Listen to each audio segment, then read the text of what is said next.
نحمده ونصلي على رسوله الكريم. اما بعد، جو بیان سنا رہا ہوں وہ بیان کیا ہے؟ خلاصہ بیان ہے، شیخ نے بیان کیا، حضرت تھانوی نے کا تجربہ کیا اور اسی پر وہ زندگی بھر حضرت تھانوی کی عبدیت بہت مشہور، عبدیت انسان میں رکھے وہی حالت ہے۔ جب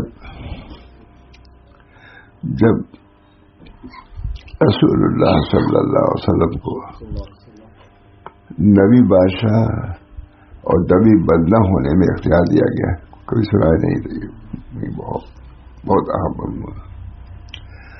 جب رسول اللہ صلی اللہ علیہ وسلم کو نبی بادشاہ اور نبی بندہ ہونے میں اختیار دیا گیا ہے تو آپ نے عبودیت اختیار کیا ہے۔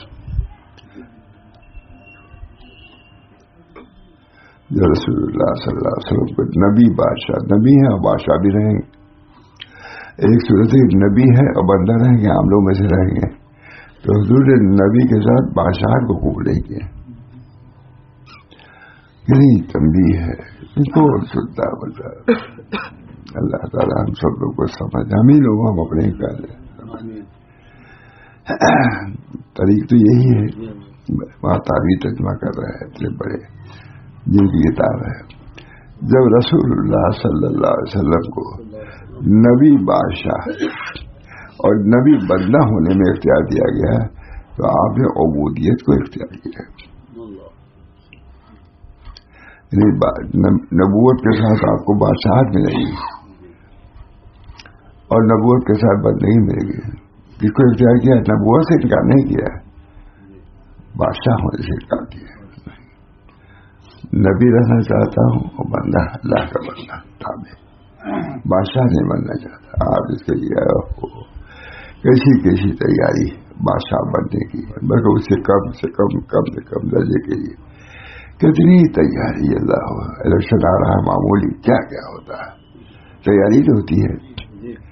رات میں سونا ہے، رات بھر چلانا پڑے۔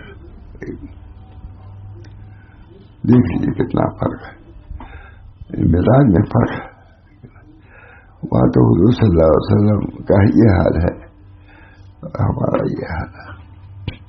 جو رسول اللہ صلی اللہ علیہ وسلم کو نبی بادشاہ اور نبی بندہ ہونے میں، نبی رہیں گے لیکن یا تو آپ بادشاہ رہیں یا بندہ رہیں، کیا نہیں، نبی کے ساتھ میں بندہ ہی رہنا چاہتا ہوں، بادشاہ نہیں بننا چاہتا۔ یہ ہمارے بزرگوں کی تعلیمات ہے، بہت محنت سے لکھا ہے، محنت سے شرح لکھا ہے، کیا دماغ میں قابل اتنا ہے ہی نہیں، ہم سب کے لیے بولتا، میں اپنے کو چھوڑتا نہیں، یہ حال اپنا ہونا چاہیے۔ جو رسول اللہ صلی اللہ علیہ وسلم کو نبی بادشاہ، نبی تو رہیں گے لیکن بادشاہ ہوں گے، کہا نہیں، نبی کے ساتھ بد نہیں ہونا میں پسند کرتا۔ انا عبد کا وابن عبد کا وابن امت کا، حضور فرمانے اللہ میں آپ کا عبد ہوں اور آپ کے عبد کا لڑکا ہوں، آپ کے بادی کا میں لڑکا ہوں، بس میں بندہ ہی رہنا چاہتا۔ کتنا طریق سے حقیقت سے کتنی دور ہے۔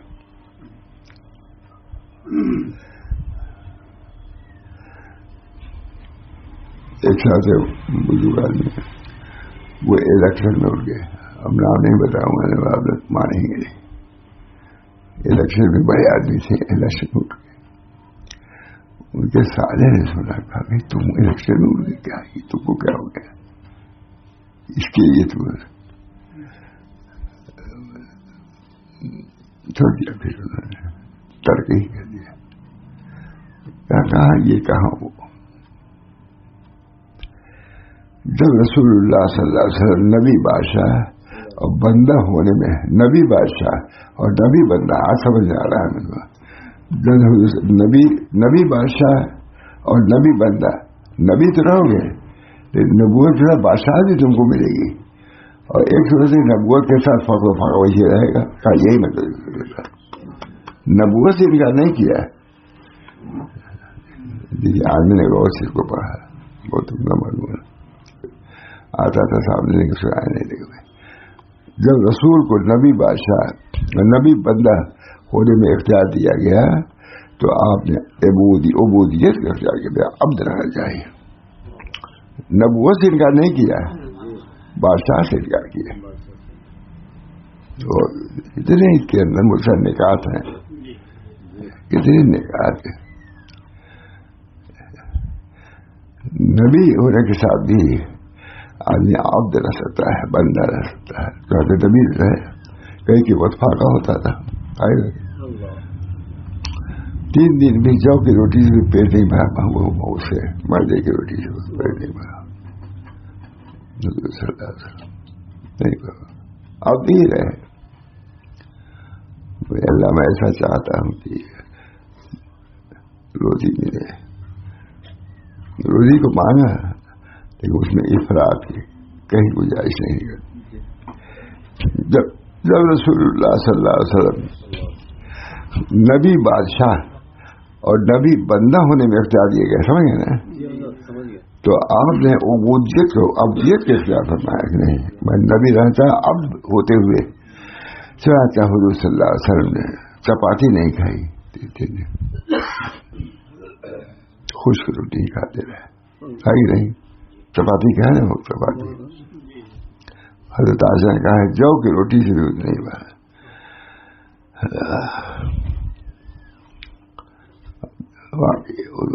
اب کر کے دکھا دیا. اکڑو بیٹھ کے کھاتے تھے. میں عبد ہوں تو عبد ہی کی طرح کھاتا بھی ہوں. ٹھیک رہے گا منع کیا, فوراً مار گیا, ٹھیک رہے گا نہ کھاؤ, کھائے نہیں مانا. جب رسول اللہ صلی اللہ علیہ وسلم کو نبی بادشاہ اور نبی بندہ ہونے میں اختیار دیا گیا, نبی رہیں گے لیکن بادشاہ ہوں گے, کہا نہیں, نبی کے ساتھ ابدیت ہی مناسب ہے. کہاں یہ سب تعلیم ہے نا, حدیث کی, قرآن کی حضرت تعلیمی جیسا اتنا زبردست ماہر حاذق وہ لکھ رہا ہے, اس کی شرح کر رہا ہے. یہ کتاب تو معلوم بھی لوگوں کو نہیں, بہت عالی کتاب. جب رسول اللہ صلی اللہ علیہ وسلم کو نبی بادشاہ اور نبی بندہ ہونے میں اختیار دیا گیا تو آپ نے عبودیت کو اختیار فرمایا. حضور ایک معمولی دری بچھا کے سوتے تھے. حضرت عائشہ نے کہا حضور بہت کم ہے راست, تو اس کو 2 رکعت دیا بس. حضور کو عائشہ ویسا تھا پیشی کر. اس وجہ سے اللہ سے تعلق میں نے کبھی محسوس کیا, اللہ کی عبادت میں.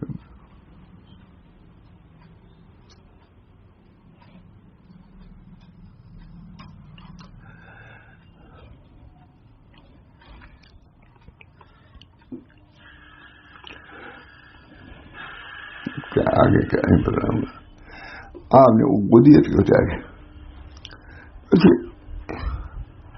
بس یہ بڑی دلیل ہے اس کی کہ سب مقامات سے افضل اور تمام طور پہ قرب سے آدم ہے ابدیت. حکومت بیٹھ کے کھاتے تھے. غلام ہوں, غلام جیسے کھاتا ہے ویسے ہی کھاتا.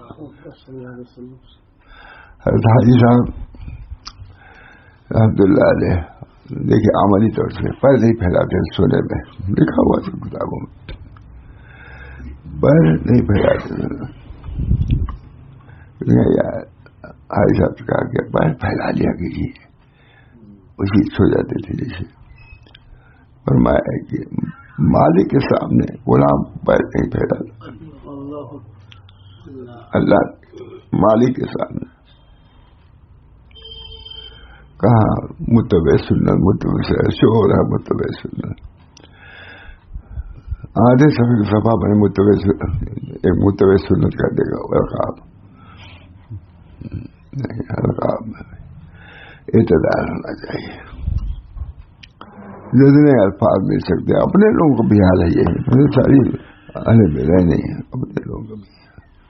معمولی ایک شاگرد, ارے آدھا ہی صفحے کا کیا ہے, تم کیا ہے تمہاری حیثیت اللہ کے سامنے.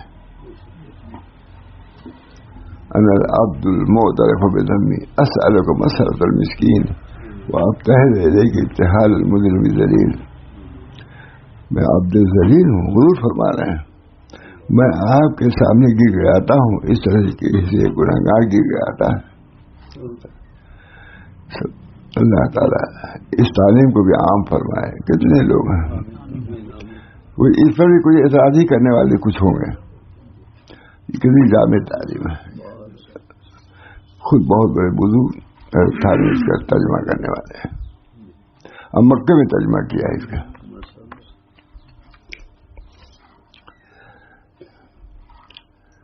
آپ نے عبودیت کو اختیار کیا ہے. بس یہ بڑی دلیل ہے اس کی کہ سب مقامات سے افضل اور تمام طرق قرب سے اعظم ہے عبودیت. اللہ ہم تم کو لوگ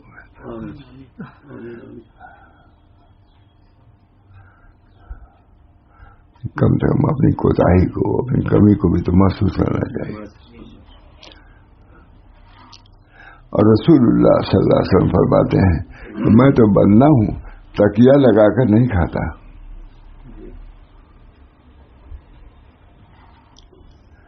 بندوں کی طرح کھاتا ہوں، غلاموں کی طرح کھاتا ہوں. اور فرمایا کہ میں تمام بنی آدم کا سردار ہوں اور میں کوئی برائی نہیں کرتا. یہ بھی کہہ دیا کیونکہ ایک منصب ہے. وہ منصب کو تو ظاہر کرنا ہوگا کہ میں کہتا ہوں میں معلوم حضور کو ظاہر کرتا ہوں کہ میں نبی ہوں. لیکن اس کے ساتھ تواضع ان کے ساتھ تمام امتیوں سے بھی زیادہ.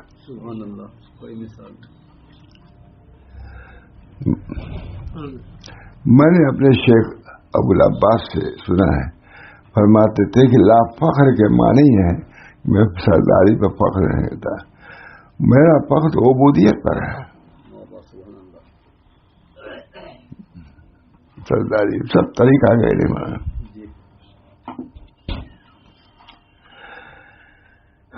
اللہ تعالیٰ ہم سب کی عبودیت عطا فرمائے.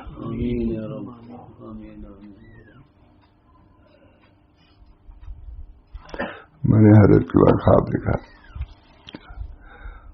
فرمایا کم زمان میں نے تو اپنے مولویت کو بھی ظاہر نہیں کیا. ایسا لباس بھی پہننا گوارا نہیں کرتا جسے میں مولوی معلوم ہوں. خود ہے ویسے ہی تھے ایسے ہی تھے. میں سرداری پر فخر نہیں کرتا. میرا فخر تو عبودیت ہے اور اسی لیے ایجاد واقع ہوا ہے. فرمایا اللہ تعالیٰ نے وما خلقت الجن والانس الا لیعبدون. ہمیں نہیں پیدا کیا جنس کو مگر تاکہ عبادت کریں، جھکیں اللہ کے سامنے. یہ بھی ایک چیز ہے. ایک کروڑ 10 کروڑ آدمیوں میں سے یہ بھی ایک بات ہے. کہتے ہیں لوگ سننے والے ہیں ہم لوگ ایسے ہی 10-20 اور ہوں گے کہیں. اللہ بھی مستغنی ہے.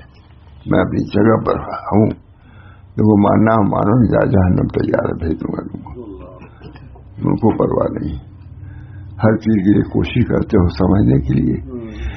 ایجادات کوشش ہی کا نتیجہ ہے. تم نے کب کوشش کیا ہے کہ ہم سے تعلق صحیح پیدا کرو؟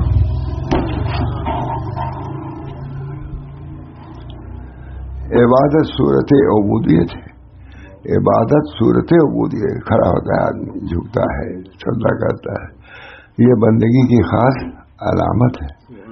اور عبودیت روح عبادت ہے. اپنے کو کمتر سمجھنا ہے یہ عبادت کی روح.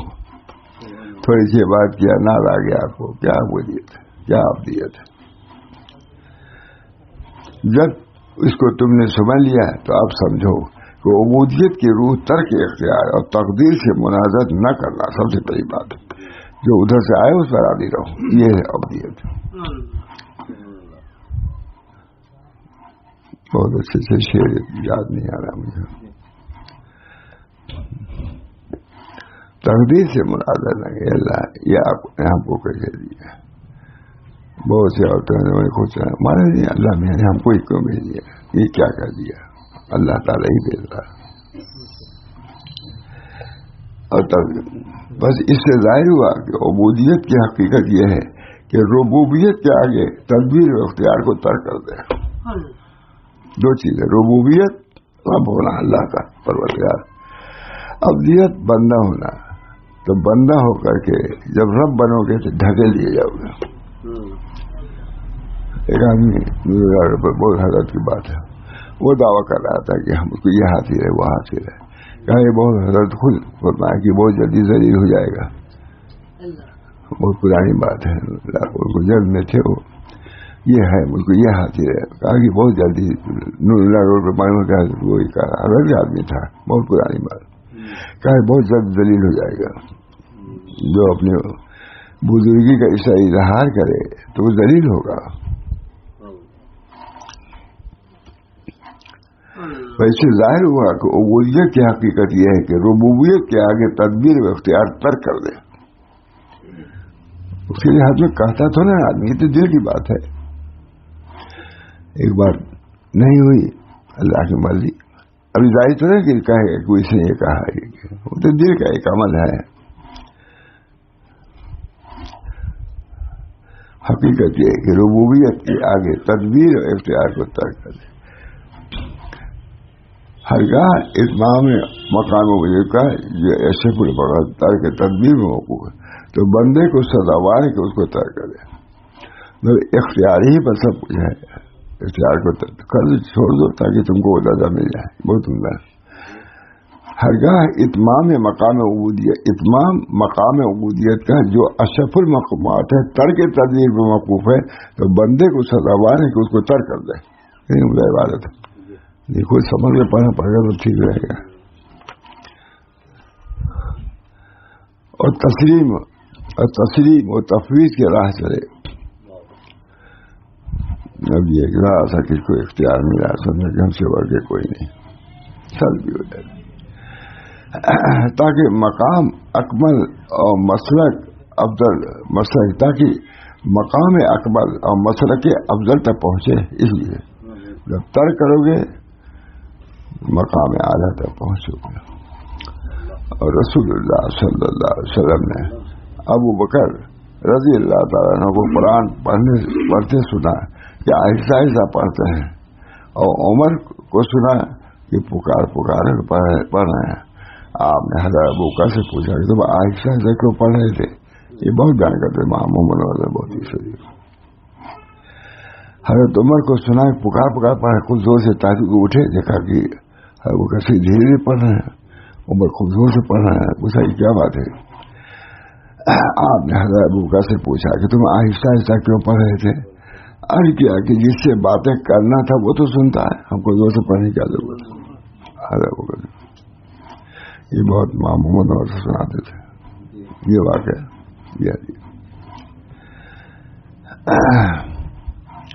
حضرت عمر سے پوچھا کہ تم پکار کیوں پڑھتے تھے، اتنی زور زور سے کیوں پڑھ رہے تھے؟ اور کیا کہ میں سوتوں کو جگاتا تھا اور شیطان کو بھگاتا تھا. آہستہ پڑھنے کی یہ وجہ اور زور سے پڑھنے کی یہ وجہ نہیں بات. یہ میں محمد سے سنا اس کو، بہت حضرت سے نہیں کوئی نہیں محمود اور کہتے تھے یہی تو امتحان تھا.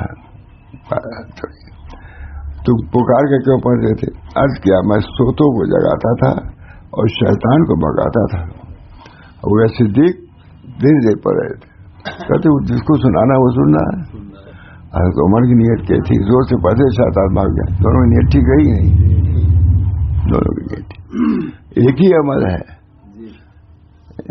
اور دونوں سے اپنی نیتوں سے ثواب مل رہا ہے دونوں طریقے سے. آپ نے ابو بکر کو حکم دیا کہ ذرا اپنی آواز اونچی کرو اور عمر کو حکم دیا کہ ذرا آواز کو پست کرو. یہاں تو اتنی ہے، میں خود محمد سے سنا ہے کہ اس طریق میں اپنے اختیار کو سلب کرو. ابو بکر کو حکم دیا کہ اپنے اختیار سے تم دھیرے دھیرے پڑھتے ہیں، نہیں آگے بڑھاؤ اوپر، اپنے اختیار کو چھوڑو. عمر زور سے پڑھ رہے تھے، ان کو کہا کہ اپنے آواز کو پست کرو. دونوں کو ان کے حال پر امام محمد دونوں کو ان کے حال پر رہنے نہیں دیا. ابو بکر کو بھی کہا کہ تو اپنے اختیار سے دھیرے دھیرے پڑھ رہے ہو، نہیں ذرا آواز بلند کرو. وہ خوب زور سے پڑھ رہے تھے، اپنے بگا رہا نہیں کہا نہیں آہستہ پڑھو. اس سے غالباً ہمارے سلسلے کے ہیں، انہوں نے کہا کہ اس کا مطلب یہ ہے کہ اب حضور نے چاہا یہ دونوں اپنے اختیار کو ترک کریں، نبی کے اختیار پر آئے. نبی آہستہ بھی پڑھتا ہے زور سے، تو اس لیے سے خود زور سے پڑھ رہے ہو نہیں، آہستہ پڑھو نہیں، بس اوسط درجے کی آواز سے پڑھو. اختیار کو سرو کرو، نبی نے جو کہا اسی پہ چلو، اپنے اختیار کو درمیان میں نہ لاؤ. یہ طریق مولانا کبھی کوئی سوچنے کی بھی نوبت نہیں آئی زندگی بھر، اور لوگوں کا کسی کو نہیں. ابو بکر کو حکم دیا کہ اپنی آواز اونچی کرو، اور عمر کو حکم دیا کہ ذرا آواز کو پست کر دو. ہمارے شیخ ابو العباس فرماتے تھے اس مقام پر پیغمبر کو یہ منظور تھا کہ دونوں صاحبوں سے ان کا ارادہ چھوڑا کر اپنے ارادے کی طرف لائے. مبارک جو میں کہہ رہا تھا یہ اس سے اچھے الفاظ میں مولانا سنا تھا، یہ شخص پایا نہیں تھا. ہمارے شیخ سے فرماتے تھے اس مقام پر جو پیغمبر صلی اللہ علیہ وسلم کو منظور یہ تھا کہ دونوں صاحب سے ابو بکر صدیق کو کہنا ہے کہ اپنی رائے سے پست آواز سے نہ پڑھو، عمر سے اپنی آواز اپنے رائے سے زور سے نہ پڑھو.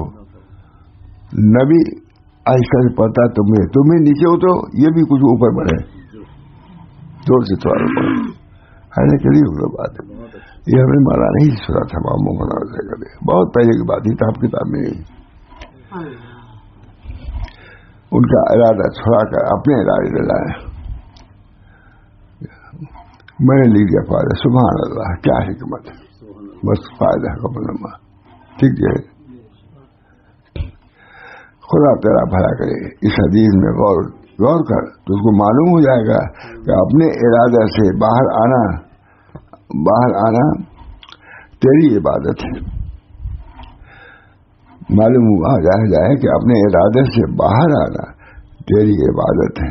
کیونکہ ابو بکر اور عمر سے جب حضور صلی اللہ علیہ وسلم نے وجہ پوچھی تو ہر ایک نے ایک وجیح و قدر عرض کیا. ابو بکر کہا کہ میں کیوں اس لیے پڑھ رہا ہوں کہ اللہ سننا. حضرت عمر سے کہا کیوں زور سے پڑھ رہے ہو؟ کہا کہ میں شیطان کو بھگا رہا ہوں. دونوں کی وجہ دونوں کی ٹھیک تھی، لیکن ایک پتہ سے نہیں لیا. ابو بکر سے کہا کہ تم اپنی آواز کو ذرا بلند کرو. حضرت عمر سے کہا اپنی آواز کو ذرا پست کرو. تمہارا پڑے. اس سے کہتے نہیں چاہا رسول نے ہے کہ ان کی مرضی چاہیے، اللہ کی مرضی چاہیے یا حضور کی سنت چاہیے. تو ہر ایک نے ایک وجیح و قصد صحیح عرض کیا ہے. اس کے بعد حضرت صلی اللہ علیہ وسلم ان کو ان کے ارادہ اور اختیار سے علیحدہ کر کے اپنے اختیار میں لائے. حضور صلی اللہ علیہ وسلم نہیں پس کرو اپنی آواز کو. ان سے کہا کہ اپنی آواز کو بلند کرو. مومن تو موتی ہے اتباع سنت. اللہ تعالی ہم سب لوگوں کو صحیح طریق کو سمجھنے کی توفیق محمد فرمائے. بہت سے لوگ بہت سی چیزیں اختیار کر لیتے ہیں جو سنت کے خلاف ہے، کوئی درجہ اس کا نہیں. طریق وہی ہے جو سنت کے مطابق ہو. اب کوئی سمجھے نہ سمجھے، اللہ تو سمجھتا ہے کہ کتنی بڑی نعمت سنت کی اتباع بہت بڑی بات ہے.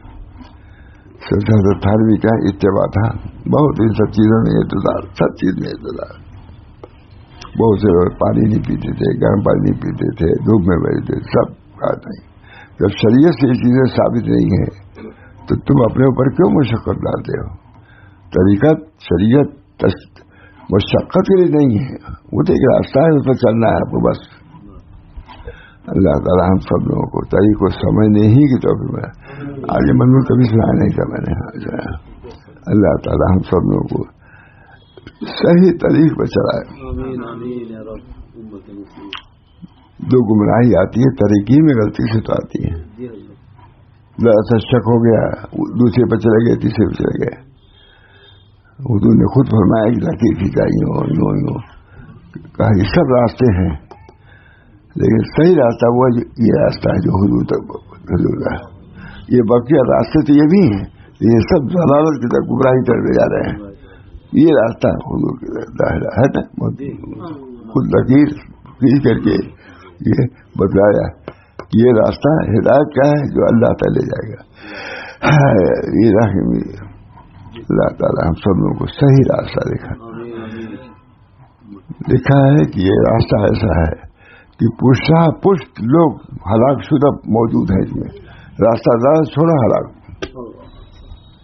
جاتا رہے پہاڑیوں پہ جائیے دیکھے کہیں موٹر ادھر گری زیادہ سے چکے گری نیچے کری پڑی.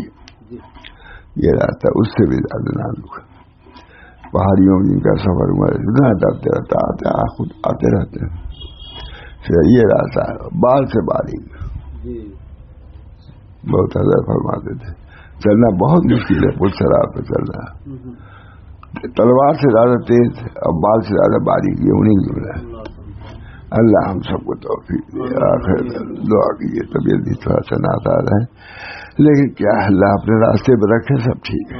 کل ناصر اللہ ربنا لا تزغ قلوبنا بعد إذ هديتنا وهب لنا من لدنك رحمة إنك أنت الوهاب. ربنا لا تزغ قلوبنا بعد إذ هديتنا وهب لنا من لدنك رحمة إنك أنت الوهاب. ربنا لا تزغ قلوبنا بعد إذ هديتنا وهب لنا من لدنك رحمة إنك أنت الوهاب. ربنا تقبل منا إنك أنت السميع العليم برحمتك يا أرحم الراحمين بحرمة سيد النبي الكريم صلى الله تعالى عليه وسلم.